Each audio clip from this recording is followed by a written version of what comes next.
السلام عليكم. ازيكم عاملين ايه؟ يا رب تكونوا بخير. يلا بقى نعمل شويه فطار، احنا صاحيين وعايزين نفطر، بس فطار يكون تقيل شويه. يلا انا قطعت شويه بطاطس،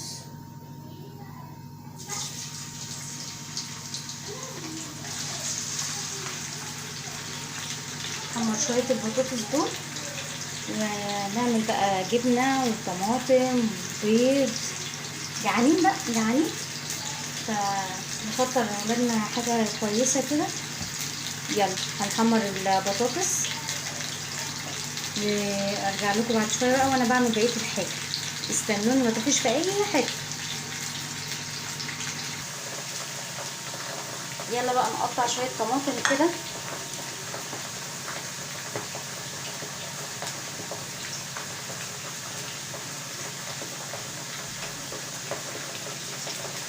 نعملها جبنه بطماطم.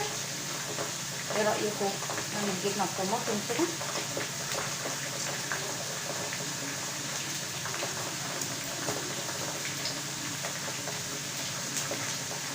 الطماطم لما بتقعد كتير في التلاجة ما بتبقاش حلوه، بتبقى عايزه تتجاب تتعمل في ساعتها. بس عادي يعني، احنا ايه ده فطار واحنا ممكن ايه نعدي اليوم بالطماطم اللي عندنا دي.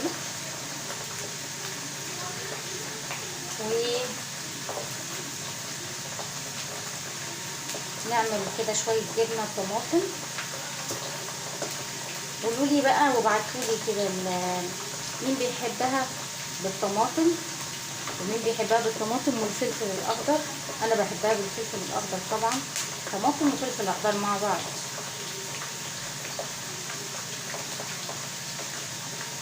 يلا هعمل طبق الجبنه بالطماطم بتاعنا ونرجع تاني عشان ما نطولش عليكم.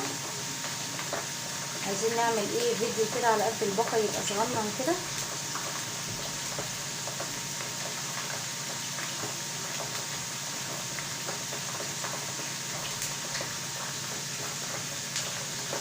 يلا استنوني اخلص دول وارجع لكم تاني.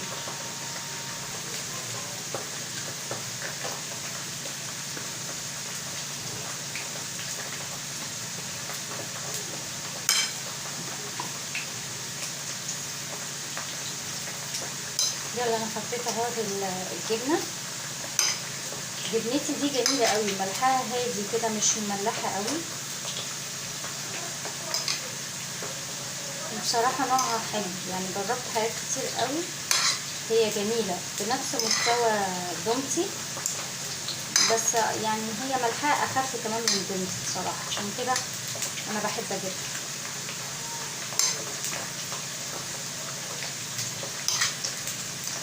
بتبقى كريمي كده كمان يعني. بصي حتى مش تخينه كده وما بتتهرسش، لا بتتهرس بكل سهوله. يلا عملنا طبق جبنه بطماطم كده،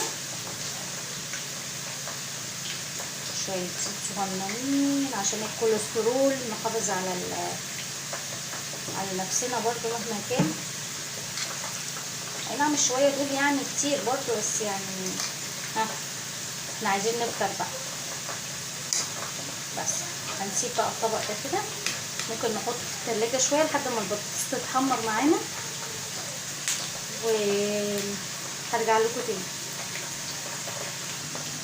يلا هنا بقى هحط العيش كده عشان يفك على ايه. انا ما بحبش اسخن العيش على عين البوتاجاز عشان بيقولوا دي حاجه مش صحيه، فبدل بقى ما نقعد نشغل الفرن اصلا والجو حر، فانا بحطه كده هو بيفك مع نفسه وبيدفى كده وبيبقى حلو وكويس من غير بقى ما نحرقه على النار. وبيقولوا الرده دي لما بتتحرق اصلا ما بتبقاش صحيه. وكمان لو لقيتي العيش فيه نقط سودا يعني غامقه قوي، بلاش تاكلي النقط دي، القطعه دي ما تاكلوهاش عشان ما بتبقاش برضو صحيه. فاحنا فكينا اهو العيش وهنسيبه بقى جنب البطاطس كده وارجع لكم تاني.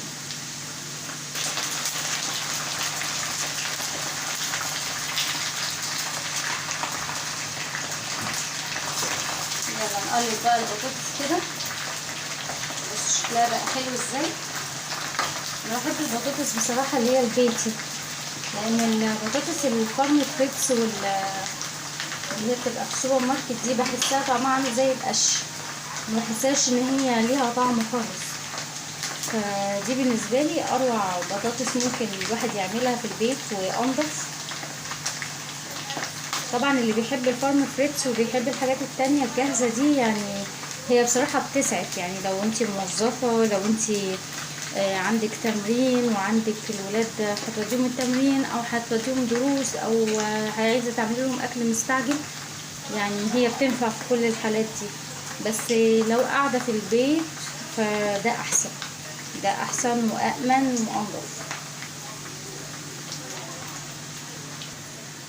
يلا بينا بقى نعمل شويه بيض، نعمل قرص بيض كده.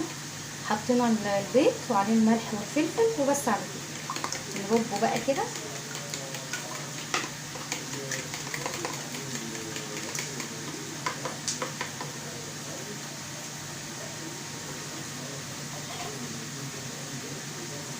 واول ما الزيت هنا يسخن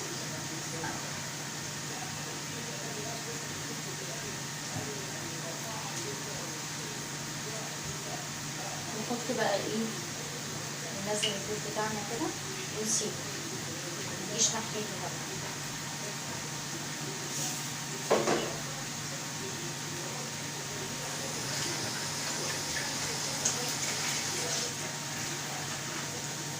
شايفه هو كده اهو الحروف بتاعته بدأت تستوي. انا هيعلى ومش هقلبه خالص دلوقتي، لما يعلى وكل الصفار اللي على الوش ده يبدأ يستوي ساعتها بس هبتدي اقلبه، وابقى مجهزه معايا الايه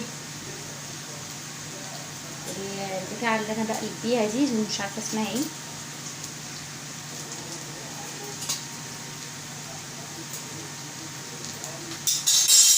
تعالوا بقى نقلب احنا ايه البطاطس. سوري على الازعاج. نقلب كده البطاطس بتاعتنا.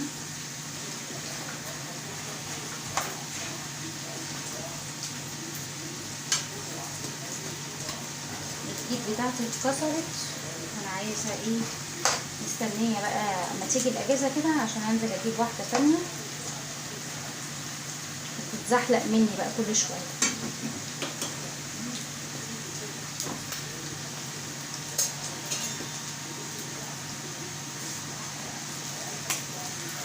تقعدي تعملي كده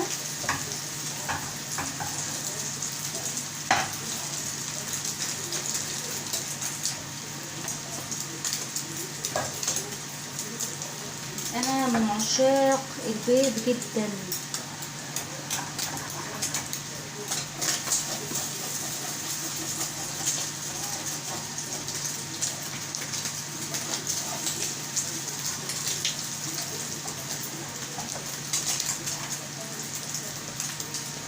برضو مش هنقلبه دلوقتي، هنستنى عليه شويه. ماشي، نجهز له بس الطبق بتاعه كده.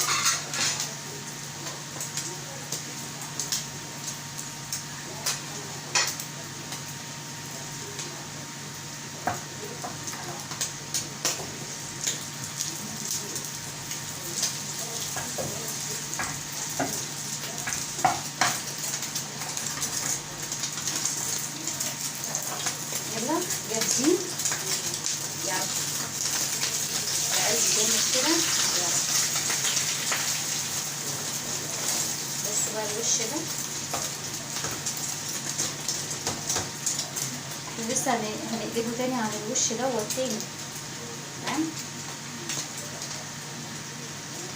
عشان نضمن ان هو استوى من بره ومن جوه في كل حته.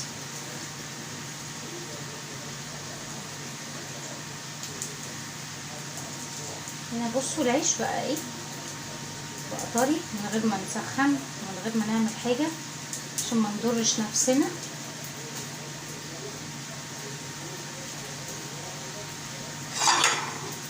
حطيناه كده في طبق.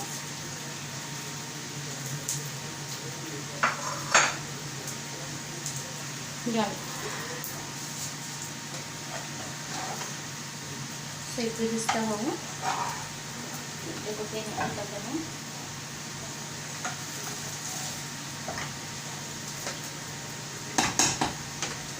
كده الفيديو يعتبر خلاص خلص معانا والبطاطس اهي بتخلص. هطلعهم واوريكم الفينش الاخير.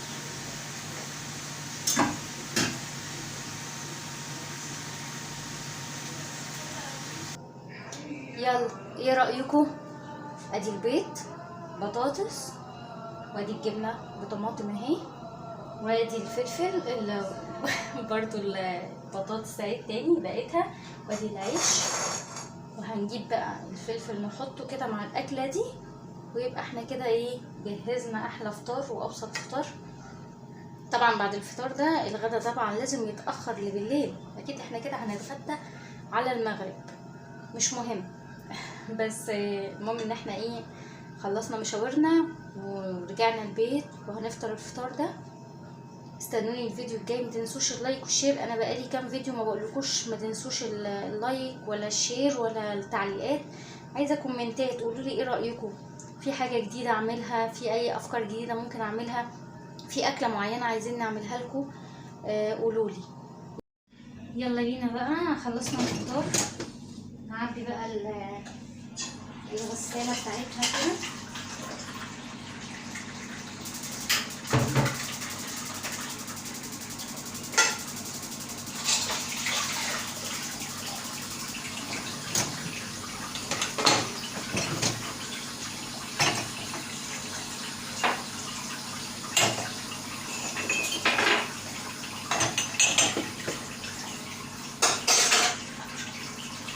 كوبايات هنا كده.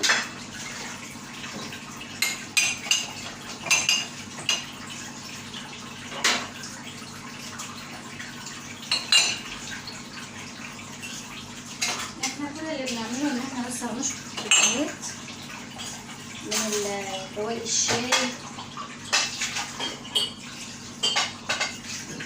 ونرصص كده.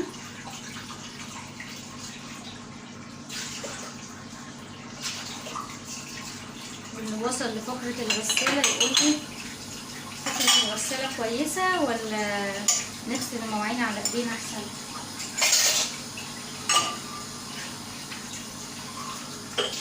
ممكن نغسلها على ايدينا عادي ونقعد نتكلم مع بعض ونتشاور في اي حاجة. انتوا عايزين فقرة المواعين دي تكون ازاي؟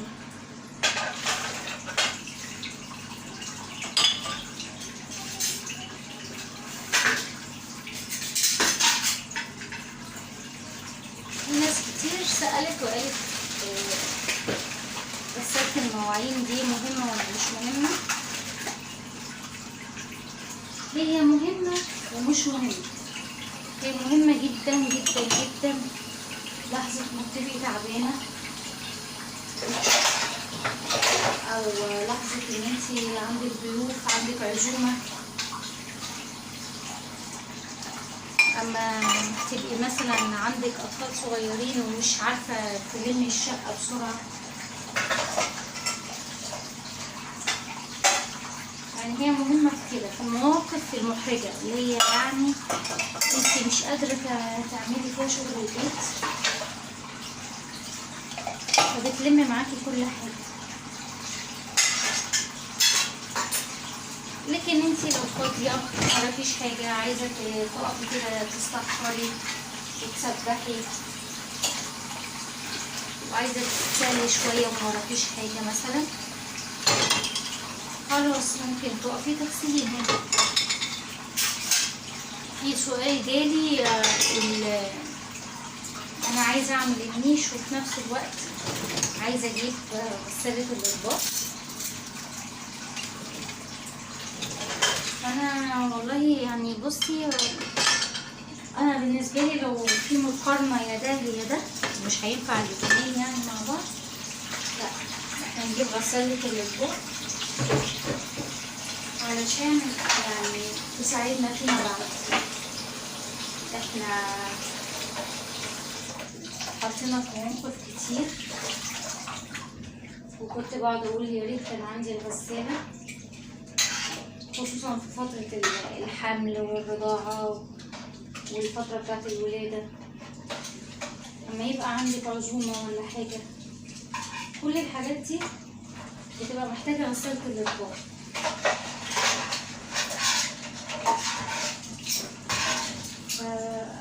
اي عروسة مقبلة على الجواز، لو هنصحك او عايزاني اختار لك، انا هختار لك غسالة اليد.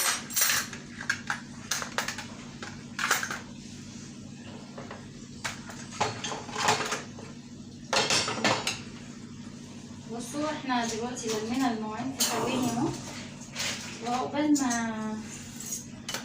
ما الحاجة دي هتتغسل هنكون احنا عملنا اي حاجة تانية في البيت او قعدنا مع اولادنا شوية. هي بتنفع كمان في ايام الامتحانات قوي، اما بيبقى عندنا امتحانات ومش لاحقين نغسل المواعين وطلوع ونزول ودروس وكده، يعني هي بتسهل علينا الموضوع بصراحة. يعني بحط المواعين واسيبها شغالة واروح وارجع الاقي مواعيني اتغسلت والمطبخ رايق وكل حاجة.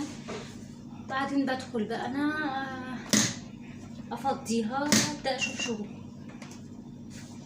بس احنا كده خلاص خلصنا رص. نشغل بقى الغسالة كده. تعالوا بقى بصوا، يعني كالعادة اظن انتوا حفظتوا. يعني هندوس هنا لما اشغل الفيشة بتاعتها،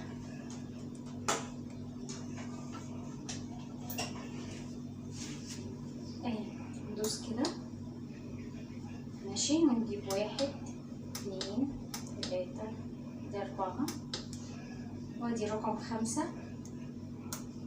وندوس. هي كده اشتغلت وخلاص، ولمينا حاجتنا ونسيبها بقى تغسل. وكده الفيديو بتاعنا النهارده يكون خلص. عملنا فطار، عملنا رصينا الغسالة بتاعتنا، كل حاجة تمام. ونروح بقى نقعد ونشوف بقى لو في حاجة ورانا نعملها لحد ما الغسالة تخلص، وبعدين نبقى نرجع نفضيها. يلا متنسونيش في اللايك وفي الشير، واقدر بقى دلوقتي اقول لكم ايه، سلام.